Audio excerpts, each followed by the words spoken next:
ఆహార వనరుల్లో అభివృద్ధి 9వ తరగతి న్యూ పాఠ్యపుస్తకం టాపిక్. ఈ పాఠ్యాంశం అనేది కొంచెం కష్టంగా ఉంటుందండి, డ్రై టాపిక్. చదువుకోవచ్చు యాక్చువల్గా, కానీ ఒకసారి బోర్డు పైన వీడియో రూపంలో చెప్తే కొంచెం బాగుంటుందని చాలామంది అభ్యర్థులు అడిగారు. ఒకసారి అబ్జర్వ్ చేయండి, బిట్ రావడానికి అవకాశం ఉండే పాఠ్యాంశం కూడా. ఆహార వనరులలో అభివృద్ధి అంటే ఆహారం మనం పొందే వనరుల్లో అభివృద్ధి సాధించాలంటే ఏం చేయాలి అనేది ఈ పాఠ్యాంశంలో ముఖ్యంగా ఉంటుందండి. కాన్సెప్ట్ కరెక్ట్గా చూడండి. పెరుగుదల, శరీర పెరుగుదల, అదేవిధంగా అభివృద్ధి, మరమ్మత్తు, దానితో పాటు శక్తికి కొన్ని రకాల పదార్థాలు మనకు అవసరమవుతాయండి. అవే ఎవరైతే కార్బోహైడ్రేట్లు, అవే పిండి పదార్థాలండి. కార్బోహైడ్రేట్లు, అదేవిధంగా ప్రోటీనులు, వాటినే మాంసకృత్తులు అంటారండి. వాటితో పాటు క్రొవ్వులు, అదేవిధముగా విటమిన్లు, ఖనిజ లవణాలు, ఇవన్నీ కూడా మనకి పెరుగుదల, అభివృద్ధి, మరమ్మత్తు, శక్తికి, రక్షణ కూడా తోడ్పడతాయండి. అయితే ఇవన్నీ పదార్థాలు కూడా మనకి వేటి నుండి లభిస్తాయంటే ఆహారం నుండి లభిస్తాయండి. కాన్సెప్ట్ చూడాలి. ఆహారం నుండి లభిస్తాయి. ఆహారం మనకి ఎక్కువగా లభించే వనరులు ఎవరంటే మొక్కలు, అదేవిధంగా జంతువులు అండి. కాన్సెప్ట్ చూడాలి. మొక్కలు, జంతువులు ప్రధాన ఆహార వనరులు. అయితే ఇక్కడ మనం ఇటువంటి ఆహారాన్ని ఎక్కువగా మనం వ్యవసాయం, పశుపోషణ ద్వారా పొందుతామండి. వ్యవసాయం, అదేవిధంగా పశుపోషణ ద్వారా ఆహార పదార్థాలను మనం పొందుతాం. అయితే భారతదేశ జనాభా సుమారు 1 బిలియన్ కంటే ఎక్కువ అండి. టెక్స్ట్ బుక్లో మిలియన్ అన్నాడు, తప్పు. 1 బిలియన్ కంటే ఎక్కువ. ప్రతి సంవత్సరం జనాభా పెరుగుతూనే ఉంది. ప్రతి సంవత్సరం మనకి 1/2 బిలియన్ల కంటే ఎక్కువ ఆహారం అవసరమండి. ప్రతి సంవత్సరం కూడా 1/2 బిలియన్ల కంటే ఎక్కువ ఆహారం మనకు అవసరం. భారతదేశం అనేది అతిపెద్ద దేశం. 1 బిలియన్ కంటే ఎక్కువ జనాభా ఉన్నారు. మరి ప్రతి సంవత్సరం 1/2 బిలియన్ల కంటే ఎక్కువ మనకి ఆహారం అనేది అవసరమవుతుంది. మరి ఇటువంటి ఆహారం ప్రతి సంవత్సరం అవసరం కాబట్టి ఏం చేశారంటే సాగు భూమి విస్తీర్ణం పెంచారండి. యాక్చువల్గా అయితే సాగు చేసే భూమి విస్తీర్ణం అనేది పెంచడం జరిగింది. మరి ఇప్పుడు ఇంకా జనాభా పెరుగుతుంది కాబట్టి సాగు భూమి విస్తీర్ణం పెంచడానికి భూమి మరి లేదు. కాబట్టి పంట ఉత్పత్తుల్లో మనము అధిక దిగుబడి సాధించాలి. అలాగే అధిక దిగుబడి సాధించడానికి శ్వేత విప్లవం, హరిత విప్లవం కూడా ఏర్పాటు చేయబడ్డాయి. హరిత విప్లవం ద్వారా ఎక్కువగా వ్యవసాయం కోసం, శ్వేత విప్లవం పాల కోసం ఆల్రెడీ ఈ శ్వేత విప్లవం, హరిత విప్లవం ద్వారా కొంత పంట దిగుబడిలో కొంత ఎక్కువగా నాణ్యత సాధించాం. అయినప్పటికీ ఇంకా నాణ్యత అనేది అవసరం. దాంతోపాటు ఎక్కువ ఉత్పత్తి ఇంకా ఎక్కువ జరగాలండి. ఎందుకంటే జనాభా పెరుగుతుంది కాబట్టి ఆ ఉత్పత్తి ఎక్కువ జరగడానికి మనం పంట దిగుబడిలో అభివృద్ధి కావాలి. కాన్సెప్ట్ చూడండి. పంట దిగుబడిలో అభివృద్ధి కావాలి. కరెక్ట్ వినండి. పంట దిగుబడిలో అభివృద్ధి అనేది మన టెక్స్ట్ బుక్లో ఒక సైడ్ హెడ్డింగ్ అండి. చూద్దాం. పంటలు అనేవి యాక్చువల్గా 2 రకాలండి. ఒకటి ఆహార పంటలు,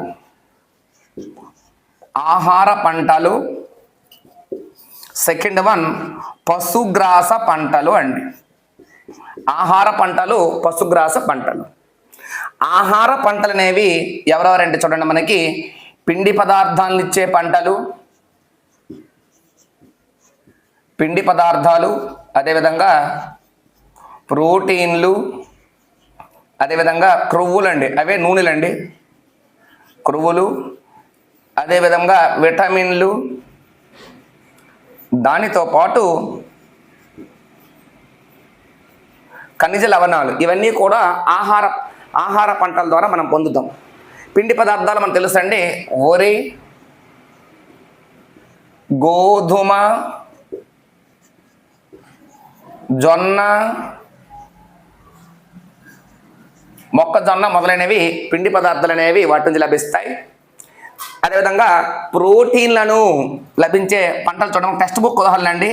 శనగ అన్నాడండి, చన అన్నాడు. ఇవి నార్త్ సైడ్ పదాలండి. అదేవిధంగా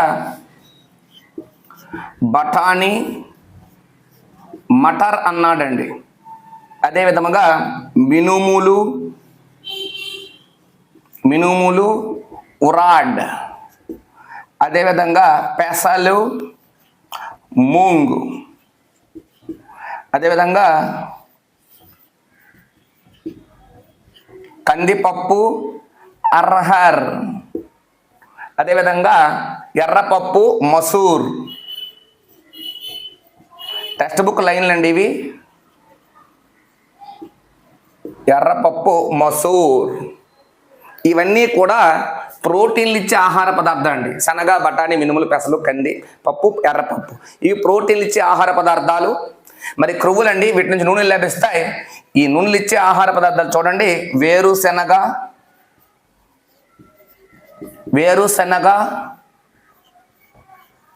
నువ్వులు,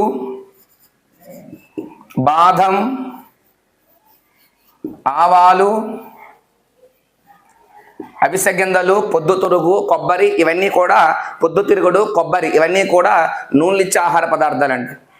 విటమిన్లు, ఖనిజ లవణాలు అనేవి ఎక్కువగా కూరగాయలు, అదేవిధంగా సుగంధ ద్రవ్యాలు, అదేవిధంగా పండ్లు. వీటిలో విటమిన్లు, ఖనిజ లవణాలతో పాటు కొద్ది పరిమాణంలో పిండి పదార్థాలు, ప్రోటీన్లు, క్రొవ్వులు కూడా ఉంటాయండి. ఈ విధముగా ఆహార పంటల కోసం మనం ఆహార పంటల దిగుబడిని అభివృద్ధి సాధించాలి. First point. సెకండ్ వన్ పశుగ్రాస పంటలండి. పశుగ్రాస పంటల్లో మనకి కరెక్ట్గా చూడండి, ఓట్స్ లేదా సూడాన్ గడ్డి, అదేవిధంగా బెర్సిన్.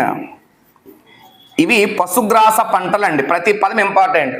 ఓట్స్ లేదా సూడాన్ గడ్డి, బెర్సిన్ అనేవి పశుగ్రాస పంటలు. వీటితో పాటు ఖరీఫ్ పంటలు, రబీ పంటలు కూడా ఉంటాయండి. ఒకసారి చూద్దాం. ఖరీఫ్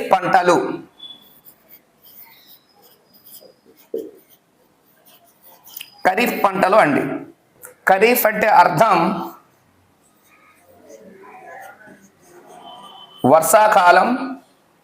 వర్షాకాలంలో పండే పంటలే ఖరీఫ్ పంటలు. జూన్ టు అక్టోబర్ అన్నాడండి టెక్స్ట్ బుక్లో ఖరీఫ్ కాలం. జూన్ టు అక్టోబర్, బయాలజీ ప్రకారం అక్టోబర్, యాక్చువల్ సెప్టెంబర్ ఉంటుంది, సోషల్లో ఇలా ఇచ్చాడు. నెక్స్ట్ రబీ పంటలు అని ఉన్నాయండి. రబీ పంటలు, రబీ అంటే శీతాకాలంలో పండే పంటలు రబీ పంటలు. ఇక్కడ చిన్న అంశం చూడండి, 1952 నుంచి 2010 వరకు 25% మాత్రమే సాగు భూమి పెంచడం జరిగింది. ఆహార ధాన్యాల ఉత్పత్తి 4 రెట్లు పెరిగిందండి. ఆహార ధాన్యాల ఉత్పత్తి 4 రెట్లు పెరిగింది. అంటే ఇంకా ఆహార ధాన్యాల ఉత్పత్తి అనేది పెరగాలి. అలా పెరగడానికి వ్యవసాయం అవలంబించే పద్ధతిలో ఒక 3 దశలు ఉంటాయి. పంట దిగుబడి అభివృద్ధి చెందించడానికి 3 రకాల కార్యకలాపాలు చేయడం జరుగుతుంది. అవేంటో ఇప్పుడు ఒక్కసారి డిస్కస్ చేద్దాం. క్లియర్ కదండి? వ్యవసాయం అవలంబించే పద్ధతుల్లో వ్యవసాయం అవలంబించే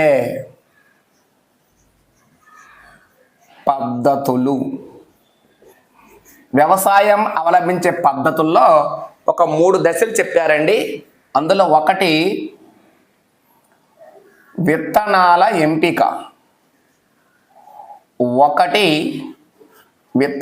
ఎంపిక అండి. సెకండ్ వన్ పోషణ, లాస్ట్ వన్ పంట మొక్కల రక్షణ. విత్తనాలు ఎంపిక ఉండాలి, తర్వాత పంటకి పోషకాలు అందించాలి, చెట్టు చివర రక్షించాలి. కాబట్టి అధిక దిగుబడిని సాధించడానికి అధిక దిగుబడి సాధించడానికి అవలంబించే కార్యకలాపాలను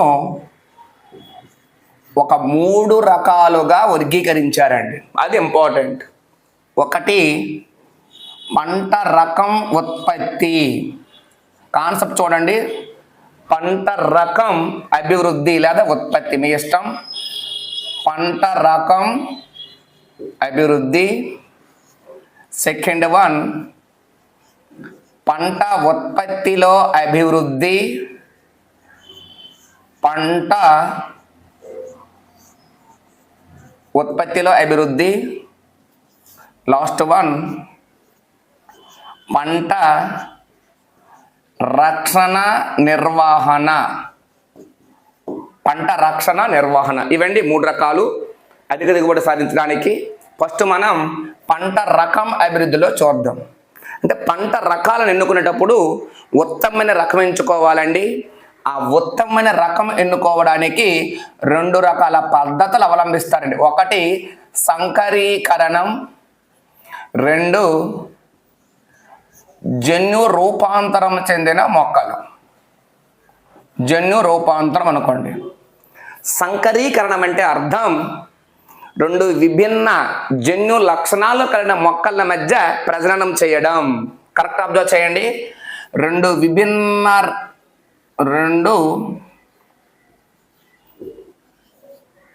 విభిన్న లక్షణాల గల జన్యు 2 విభిన్న జన్యు లక్షణాలు గల మొక్కల మధ్య సంకరణం చేయడం. ఇంతకీ సంకరీకరణం అంటే ఏడో చూడండి. కృత్రిమ పరాగ సంపర్కాన్నే సంకరీకరణం అంటాం. కాన్సెప్ట్ చూడాలి ఇక్కడ. కృత్రిమ పరాగ సంపర్కం. మీ అందరికీ పరాగ సంపర్కం అంటే ఏంటో తెలుసు. పుష్పంలోని పరాగరేణువులు కీలగ్రాన్ని చేరడం తెలుసు ఆల్రెడీ మీకు. పరాగరేణువులు కీలగ్రాన్ని చేరడమే పరాగ సంపర్కం. అలా కాకుండా ఒక శాస్త్రవేత్త లేదా వ్యవసాయదారులు లేదా మనం వెళ్ళి పరాగరేణువులు తీసుకొచ్చి కీలగ్రంపై కృత్రిమ పరాగ సంపర్కం జరపడమే సంకరీకరణం. ఈ సంకరీకరణం అనేది రకరకాలుగా ఉంటుందండి. చూడండి, రకాంతర సంకరీకరణం వినాలండి ఇక్కడ. సెకండ్ వన్ జాత్యాంతర సంకరీకరణం. జాత్యాంతర. థర్డ్ వన్ ప్రజాతాంతర సంకరీకరణం. ప్రజాత్యాంతర సంకరీకరణం. ముందు ఒక రకం తీసుకుంటే దానిలో జాతి ప్రజాతి ఉంటుందండి. ఫర్ ఎగ్జాంపుల్ వరైజా సెటైవా. అందులో వరైజా ప్రజాతి, సెటైవా జాతి. క్లియర్ కదండి. రకాంతర సంకరీకరణం ఎగ్జాంపుల్ టెక్స్ట్ బుక్ లేవలేదు కానీ అర్థం అవ్వాలి, ఇక్కడ చెప్పాలి నేను. రకాంతర సంకరీకరణం అంటే ఇక్కడ గోధుమలో కళ్యాణ సోనా, ఇవి ఇంటర్మీడియట్లో ఉంటాయండి. ఎగ్జాంపుల్స్ ఇప్పుడు చెప్తాను. కళ్యాణ సోనా, సోనాలిక అనే 2 రకాలు. 2 గోధుమ రకాలే. రెండిట్లో ఉన్నతమైన లక్షణాలు ఉంటాయి కాబట్టి ఈ రెండిటి మధ్య పరప్రజననం, అదే సంకరీకరణం అండి. పరప్రజనం జరిపి ఉత్తమమైన గోధుమ రకాన్ని తయారు చేస్తారు. ఈ రకాన్ని ఎంచుకోవాలట. ఇది ఒక రకం, ఇది ఒక రకం. కళ్యాణ సోనా, సోనలిక 2 గోధుమ రకాలే. విభిన్న రకాల మధ్య సంకరణం చేస్తే రకాంతర సంకరీకరణం. క్లియర్ కదండి. ఇప్పుడు జాత్యాంతర చూడండి. జాత్యాంతర సంకరీకరణం మీకు అందరికీ తెలిసినవే ఇవి. సకారం, అఫిసినారం. సకారం, అఫిసినారం చెరుకు శాస్త్రనామండి. ఇంకొక రకమైన చెరుకు జాతి ఉంది, సకారం బ్లాక్ బెర్రీ లేదా బార్బెర్రీ అంటాడండి. సకారం, బార్బెర్రీ లేదా బ్లాక్ బెర్రీ. ఇది చూడండి, ఇది ప్రజాతి, ఇది జాతులు 2 వేరు. బార్బెర్రీ, బ్లాక్ బెర్రీ మీ ఇష్టం అండి. బార్బెర్రీ, సకారం, బార్బెర్రీ అనుకోండి. ఇది ఒక జాతి, ఇది ఒక జాతి. కాబట్టి జాత్యాంతర మధ్య సంకరీకరణం చేసి ఉత్తమమైన చెరుకు రకం ఎన్నుకోవచ్చు. లాస్ట్ది ప్రజాతాంతర. అందరికీ తెలుసు ట్రిటికమ్ ఈస్టివం సాధారణ గోధుమ జాతి అండి. ట్రిటికమ్ ఈస్టివం ఒకటి. రెండోది సికెల్ సిరియల్. ఇది ఒక గోధుమ, ఇది ఒక గోధుమ. చూడండి, ప్రజాతి, ఇది ప్రజాతి. రెండు ప్రజాతులు వేరు వేరు కాబట్టి దీన్ని ప్రజాతాంతర సంకరణం అంటారు. ఈ రెండిటి నుంచి ఒక ఉత్తమమైన గోధుమ జాతి రకం వస్తుంది, దాన్నే ట్రిటికేల్ అంటారండి. ట్రిటికేల్ ఇది ప్రజాతాంతర సంకరణం, జాత్యాంతర సంకరణం చేసి ఉత్తమమైన పంట రకం అనేది అభివృద్ధి చేయొచ్చు. జన్యు రూపాంతరం అంటే చూడండి, మనకి కావలసిన జన్యువులను మొక్కల్లో ప్రవేశపెట్టడం. వాంఛనీయ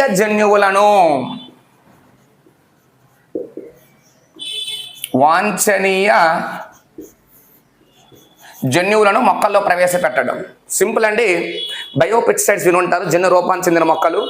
ఫర్ ఎగ్జాంపుల్ చూడండి, బీటీ పత్తి, బీటీ వంగ ఓల్డ్ 8th ఉంది.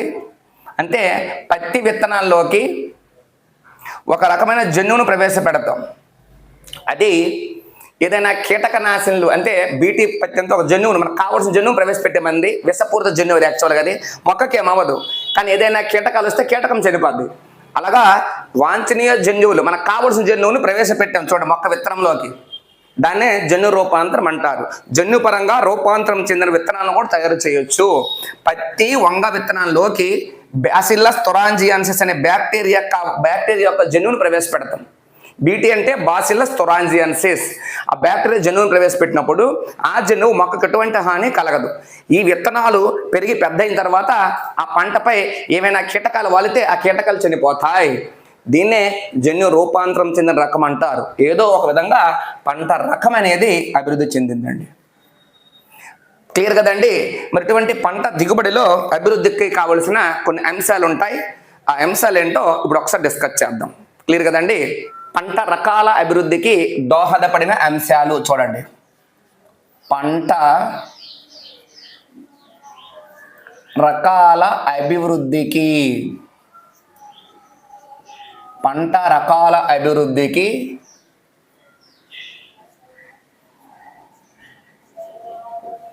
దోహదపడిన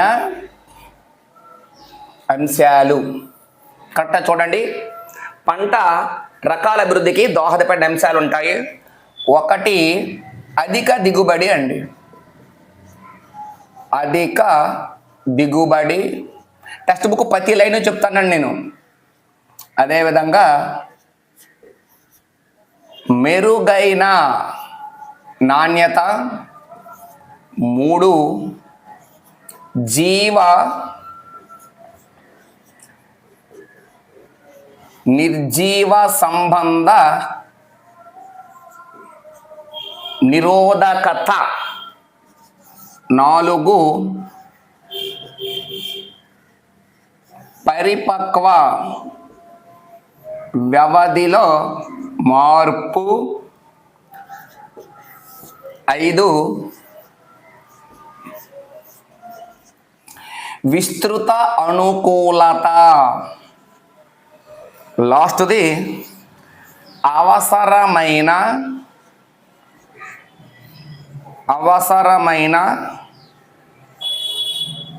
వ్యవసాయ లక్షణాలు. ఇవండి పంట రకాల అభివృద్ధికి దోహదపడిన అంశాలు.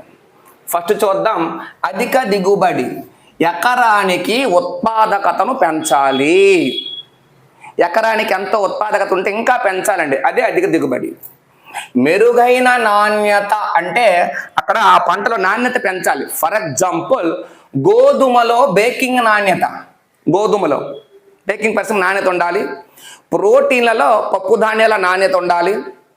మరి అదేవిధంగా క్రొవ్వులలో నూనె నాణ్యత అనేది ఎక్కువ ఉండాలి. పండ్లు కూరగాయల్లో నిలువ నాణ్యత, ఎక్కువ కాలం నిలువ ఉండే నాణ్యత ఉండాలండి. అటువంటి రకాలు అనేవి అవసరం. ఇది మెరుగైన నాణ్యత. జీవ నిర్జీవ సంబంధ నిరోధకత అంటే పంటలకు కొన్ని జీవుల వల్ల బ్యాక్టీరియా, వైరస్, శిలీంధ్రాలు, కీటకాల వల్ల వ్యాధులు వస్తాయి. నిర్జీవ సంబంధం అంటే పెద్ద పెద్ద వడగాల్పులు వచ్చినా, వానలు వచ్చినా, ఉష్ణోగ్రత మారినా, తీవ్రమైన ఏదైనా తుఫాన్లు వచ్చినా ఆ పంట రకం అనేది తట్టుకొని నిలబడాలి. అదే జీవ నిర్జీవ సంబంధ నిరోధకత. అదేవిధంగా పరిపక్వ వ్యవధిలో మార్పు. విత్తనం నాటి నుంచి పంట వచ్చే వరకు సమయం తక్కువ ఉందనుకో, స్వల్పకాలిక పంటలు ఉన్నాయనుకో, అటువంటి పంటలు చాలా అద్భుతంగా ఉంటాయి. ఎందుకంటే కీటక నిరోధకత ఉంటుంది. అదేవిధంగా ఎటువంటి జబ్బులు రావు, ఎటువంటి వ్యాధులు రావు ఆ పంటకి. ఇది పరిపక్వ వ్యవధిలో మార్పు. విస్తృత అనుకూలత అంటే ఎటువంటి వాతావరణ పరిస్థితుల్లోనైనా ఆ పంట రకం అనేది పెరిగిపోవాలి. ఎటువంటి వాతావరణ పరిస్థితుల్లోనైనా ఆ పంట రకం అభివృద్ధి చెందితే అటువంటి లక్షణం విస్తృత అనుకూలత. అవసరమైన వ్యవసాయ లక్షణాలు అన్నాం. ఫర్ ఎగ్జాంపుల్, పశుగ్రాస పంటలకు పొడవైన కొమ్మలు ఉండాలి, తృణధాన్యాలకు పొట్టి రకం అనేది ఉండాలి. అలాగా అవసరమైన వ్యవసాయ లక్షణాలు, మనకు కావలసిన లక్షణాలు కూడా మనం పంటలు అభివృద్ధి చేయొచ్చు. ఇది పంట రకాల అభివృద్ధికి దోహదపడిన అంశాలు. ఇంతవరకు మనం పంట రకం అభివృద్ధి కోసం నేర్చాం. ఇప్పుడు పంట ఉత్పత్తిలో అభివృద్ధి కోసం డిస్కస్ చేద్దాం. క్లియర్ కదండి? పంట ఉత్పత్తి నిర్వహణ, రైతు యొక్క కొనుగోలు సామర్థ్యం, పంటకు ఉపయోగించే విధానాలు పంట ఉత్పత్తి నిర్వహిస్తాయండి. చూడండి, పంట ఉత్పత్తి నిర్వహణ నెక్స్ట్ది. పంట ఉత్పత్తిలో అభివృద్ధి అదేనండి. పంట ఉత్పత్తి నిర్వహణ, రైతు యొక్క కొనుగోలు సామర్థ్యం, పంటకు ఉపయోగించే విధానాలే పంట ఉత్పత్తి నిర్వహిస్తాయి. ఇటువంటి ఉత్పత్తిలో ఖర్చు లేని ఉత్పత్తి ఉంటుంది, తక్కువ ఖర్చు ఉత్పత్తి ఉంటుంది, ఎక్కువ ఖర్చు ఉత్పత్తి ఉంటుంది. మరి పంట ఉత్పత్తి నిర్వహణలో కొన్ని అంశాల కోసం నేర్చాలండి. ఫస్ట్ పంట ఉత్పత్తి కోసం పోషకాల నిర్వహణ. పోషకాల నిర్వహణ. సెకండ్ వన్ నీటి పారుదల ఉత్పత్తి కోసం అండి. థర్డ్ వన్ పంట నమూనాలు. ప్రతి పదం ఇంపార్టెంట్ అండి. పోషకాల నిర్వహణలో మొక్కలు పెరగాలంటే పోషకాలు అవసరమండి. మరి ఈ పోషకాలు అనేవి మొక్కలకు గాలి ద్వారా రావచ్చు, నీటి ద్వారా రావచ్చు, థర్డ్ వన్ నేల ద్వారా కూడా లభిస్తాయి. ఈ మూడు మొక్కలకు కావాల్సిన పోషకాలు అందిస్తాయి. గాలి ద్వారా వచ్చే పోషకాలు చూడండి, కార్బన్, అదేవిధంగా హైడ్రోజన్ అండి. కార్బన్, హైడ్రోజన్ గాలి ద్వారా వస్తాయి. నీటి ద్వారా వచ్చేవి హైడ్రోజన్, అదేవిధంగా ఆక్సిజన్ వస్తాయండి. మరి నేల 13 రకాల పోషకాలను అందిస్తుంది. నేల ఆ 13 రకాల పోషకాలే మళ్ళీ 2 రకాలుగా ఉంటాయండి. ఒకటి స్థూల పోషకాలు, స్థూల పోషకాలు. సెకండ్ వన్ సూక్ష్మ పోషకాలు. మొక్కకు ఎక్కువగా అవసరమైనవి స్థూల పోషకాలు అండి, మొక్కకు తక్కువగా అవసరమైనవి సూక్ష్మ పోషకాలు. ఈ స్థూల పోషకాలు ఒకసారి చూద్దాం. స్థూల పోషకాలు ఇక్కడ రాస్తున్నాం లిస్టు. నైట్రోజన్, నైట్రోజన్, భాస్వరం, పొటాషియం, కాల్షియం, చాలా ఇంపార్టెంట్ అండి ఇవి. మెగ్నీషియం, అదేవిధంగా గంధకం. ఇవండి. భాస్వరం అంటే సల్ఫర్, గంధకం భాస్వరం అంటే ఫాస్ఫరస్, గంధకం అంటే సల్ఫర్. ఇవి స్థూల పోషకాలు. సూక్ష్మ పోషకాలు చూద్దామండి. ఇక్కడ ఒకటి ఇనుము, నెక్స్ట్ మాంగనీస్, మాలిబ్డినం,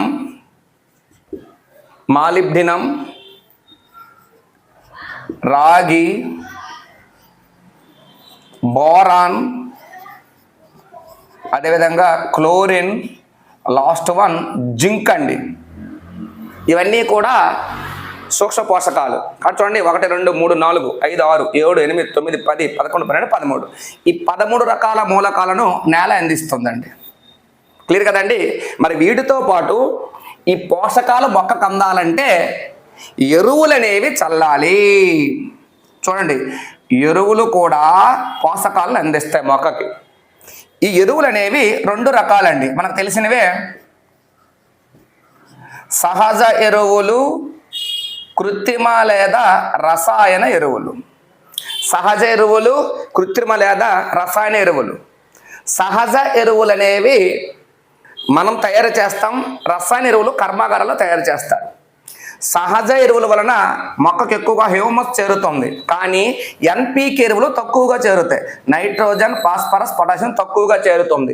ఇక్కడ ఎక్కువగా చేరుతుంది, కానీ రసాయన ఎరువులు చల్లితే ఆ పంట పొలంలో రసాయన ఎరువులు వరదలు వచ్చినప్పుడు అవి మామూలుగా చెరువుల్లోకి చేరి మనకి వ్యాధులను కూడా కలిగిస్తాయి. కాబట్టి రసాయన ఎరువులకు అంత ప్రియారిటీ ఇవ్వనవసరం లేదు. ఈ సహజ ఎరువులు మళ్ళీ రకాలు ఉన్నాయండి, మనకు టెక్స్ట్ బుక్లు చెప్పాడు సహజ ఎరువుల రకాలు. ఇక్కడ నార్మల్ ఇక్కడ రాస్తాను చూడండి. ఒకటి కంపోస్ట్,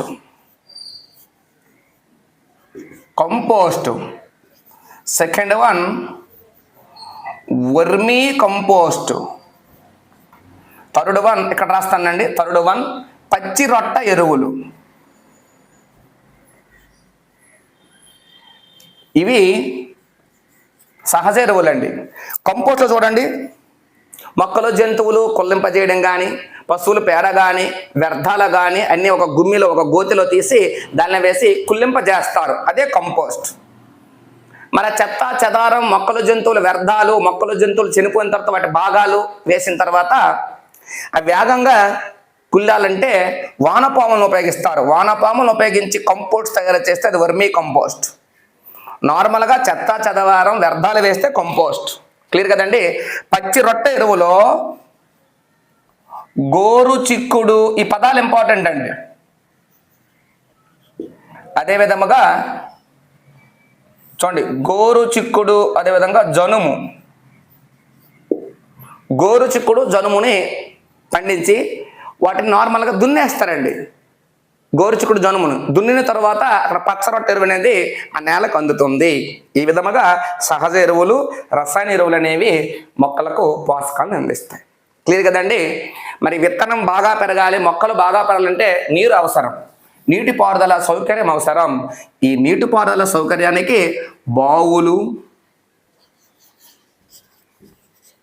కాలువలు, నదులు, చెరువులు అవసరం. ఇందులో ఎక్కువగా కాలువలు అనేది ఎక్కువగా ఉపయోగిస్తారండి. బావుల్లో తవ్విన బావులు ఉంటాయి, గొట్ట బావులు ఉంటాయి. కాలువలు అంటే తెలుసు, ఒక నది నుంచి చిన్న కాలువలు తీసి దాని చిన్న పిల్ల కాలువలు ఏర్పరిచి పొలాలకు అందిస్తారు.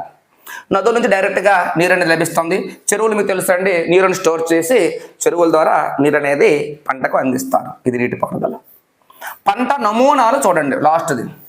పంట ఉత్పత్తి బాగా జరగాలంటే పంట నమూనాలు కూడా అవసరం. ఈ పంట నమూనాల్లో ఒక 3 రకాల పద్ధతులు అవలంబిస్తారండి. ఒకటి మిశ్రమ పంటలు,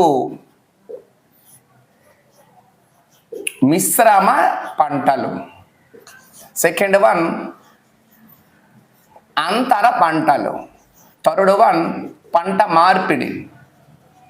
చూడండి, పంట ఉత్పత్తిలో పెరుగుదల అభివృద్ధి సాధించాలంటే మిశ్రమ పంటలు, అంతర పంటలు, పంట మార్పిడి అవసరం. మిశ్రమ పంటలు చూడండి, ఒకే పంట పొలంలో 2 లేదా అంతకంటే ఎక్కువ పంటలు ఏకకాలంలో పండించడం. చూడండి, ఒకే పంట పొలంలో 2 లేదా అంతకంటే ఎక్కువ పంటలు ఏకకాలంలో పండించడం మిశ్రమ పంట. అంతర పంటలు కూడా సేమ్, 2 లేదా అంతకంటే ఎక్కువ పంటలు ఒకే పంట పొలంలో ఏకకాలంలో ఒక నిర్దిష్ట పద్ధతిలో పెంచడం. చిన్న పదం వచ్చింది ఎక్స్ట్రా, 2 ఏకకాలంలో నిర్దిష్ట పద్ధతి అంటే అర్థం చూడండి. ఇది పొలములో ఒక వరుసలో ఒక పంట ఉంటే ఇంకొక వరుసలో ఇంకొక పంట, ఇంకొక వరుసలో ఇంకొక పంట, మళ్ళీ ఇది మళ్ళీ వరుస ఈ పంట, ఈ పంట ఏమిటో ఒక నిర్దిష్ట పద్ధతిలో వస్తే అంతర పంట. అలా కాకుండా పంట మధ్యలో ఇతర పంట వస్తే మిశ్రమ పంట. ఒక లైన్లో ఒక పంట, తరువాత లైన్లో వేరో పంట వస్తే అది అంతర పంట. ఒక పంట మొక్కల మధ్యలో ఇంకొక పంట వస్తే అది మిశ్రమ పంట. క్లియర్ కదండి. మనకు టెక్స్ట్ బుక్ ఎగ్జాంపుల్స్ నార్మల్గా చూద్దాం. మిశ్రమ పంటకి ఉదాహరణ నార్మల్గా ఇచ్చింది గోధుమలు ప్లస్ ఆవాలు, గోధుమ ప్లస్ పప్పు ధాన్యాలు. టెక్స్ట్ బుక్ ఉదాహరణ అండి ఇది. పొద్దు తిరుగుడు ప్లస్ వేరుశనగ. ఇవండి టెక్స్ట్ బుక్ ఉదాహరణలు అండి. గోధుమ ఆవాలు, గోధుమ పప్పు ధాన్యాలు, పొద్దుతిరుగుడు వేరుశనగ, ఇవి టెక్స్ట్ బుక్ ఉదాహరణలు. క్లియర్ కదండి. సోయాబీను అంతర పండ్లకు ఉదాహరణ చూడండి. టెక్స్ట్ బుక్ ఉదాహరణలు సోయాబీన్, మొక్కజొన్న, అదేవిధంగా కందులు, సజ్జలు. ఇవండి, ఇవి అంతర పంటలు. కందులు, సజ్జలు, సోయాబీన్, మొక్కజొన్న అంతర పంటలు. గోధుమ, ఆవాలు, గోధుమ పప్పు ధాన్యాలు, పొద్దుతిరుగుడు, వేరుశనగ మిశ్రమ పంటలు. నెక్స్ట్ పంట మార్పిడి అన్నాడు. ఒక పంట వేసిన తర్వాత నెక్స్ట్ వేరే పంట వేయాలండి. అలా వేస్తే పంట రకం, పంట ఉత్పత్తిలో గణనీయమైన అభివృద్ధి సాధించవచ్చు. మరి దీంతో పాటు ఓన్లీ సేంద్రియ ఎరువులతో చేసే వ్యవసాయాన్నే సేంద్రియ వ్యవసాయం అంటారు. ఇది పంట ఉత్పత్తి నిర్వహణలో అంశాలండి. ఇది ఆన్లైన్ వీడియో కాబట్టి ఒకసారే చెప్పడం జరుగుతుంది, మళ్ళీ మీరు రిపీట్ చేయట్లేదు. ఎందుకంటే మీరు మళ్ళీ వెనక్కి వచ్చి చూసుకోవచ్చు కనుక. క్లియర్? నెక్స్ట్ లాస్ట్ అండి, పంట రక్షణ నిర్వహణ.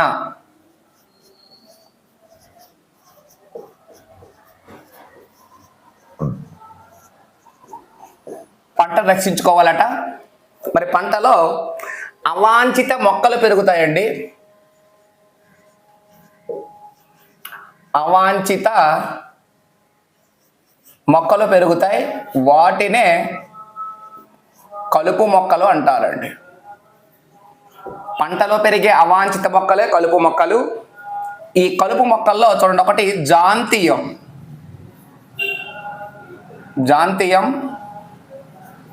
గుక్రు అన్నాడు టెక్స్ట్ బుక్లో. ఇవన్నీ ఇంపార్టెంట్. సెకండ్ వన్ పార్థీనియం, వయ్యారి భామ. గాజర్ గాస్, పార్థీనియం. నెక్స్ట్ సైపిరిన్నస్ రొడెంటాస్, మోత. ఇవన్నీ కలుపు మొక్కలండి. ఆ కలుపు మొక్కలు మనం తీయాలి. యాంత్రిక పద్ధతి ద్వారానే తీయొచ్చు, నార్మల్గా కలుపు మొక్కలు అనేది తప్పకుండా తీయాలండి. తీయకపోతే ఈ కలుపు మొక్కలు ఏం చేస్తాయంటే ఆహారం కోసం నార్మల్ పంట రకాలపై పోటీ పడి పంట రకాలకు పోషకాలు అందివ్వకుండా చేస్తాయి. ఇవి కలుపు మొక్కలు. దీంతో పాటు కీటకాలు, తెగుళ్ళ వల్ల పంటకు నష్టం జరుగుతుందండి. కీటకాలు, తెగుళ్ళు ఒక 3 రకాలుగా నష్టం చేస్తాయి పంటకు. ఏంటంటే చూడండి, ఒక్కసారి కాండం, వేరు, ఆకులకు నష్టం కలిగిస్తాయి. మొక్కల్లో రసాలను పీలుస్తాయండి. మొక్క భాగాల్లో రసాన్ని పీలుస్తాయి. లాస్ట్ కాండం ఫలాలను తొలుస్తాయండి.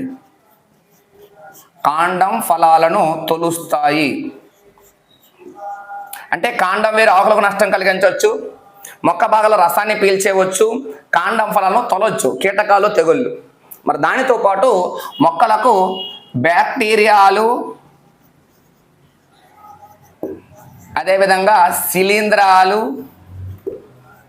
అదేవిధంగా వైరస్లు, వీటి వలన వ్యాధులు వస్తాయండి. ఆ వ్యాధులు గాలి, నీరు, కీటకాలు, నేల ద్వారా కూడా వ్యాపిస్తాయి. ఈ వ్యాధులు, తెగులు రాకుండా కీటకనాశనలు, సూక్ష్మజీవనాశికలు అనేవి చల్లాలి.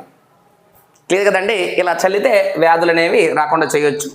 లాస్ట్కి పంట వచ్చిన తర్వాత ధాన్యం నిల్వ చేయాలి. అక్కడ జీవకారకాలు, ఈ కీటకాలు, తెగుళ్ళు, ఎలుకలు గట్ట వచ్చేస్తాయి కదండి, వాటిని రక్షించుకోవాలి. దానితో పాటు నిర్జీవ కారకాల వల్ల కూడా ఇక్కడ నష్టం జరగవచ్చు. ఈ తేమ ఎక్కువైపోనే, ఉష్ణోగ్రత సరిగ్గా లేకపోనే పంట, ధాన్యం అనేది పోతుందండి. వాటికి తగిన జాగ్రత్తలు తీసుకొని ధాన్యం అనేది చెట్టు చివరగా నిల్వ చేయాలి. నేను ఇప్పటి వరకు మీకు వ్యవసాయం కోసం చెప్పానండి. క్లియర్ కదండి? నెక్స్ట్ వీడియోలో మనం పశు సంవర్ధనం కోసం చూద్దాం. అందులో పశువుల పెంపకం ఉంటుంది, చేపల పెంపకం, కోళ్ళ పెంపకం, తేనెటీగల పెంపకం, వీటి కోసం ఉందండి. నెక్స్ట్ వీడియోలో దానికోసం డిస్కస్ చేద్దాం. క్లియర్ కదండి? Thank you.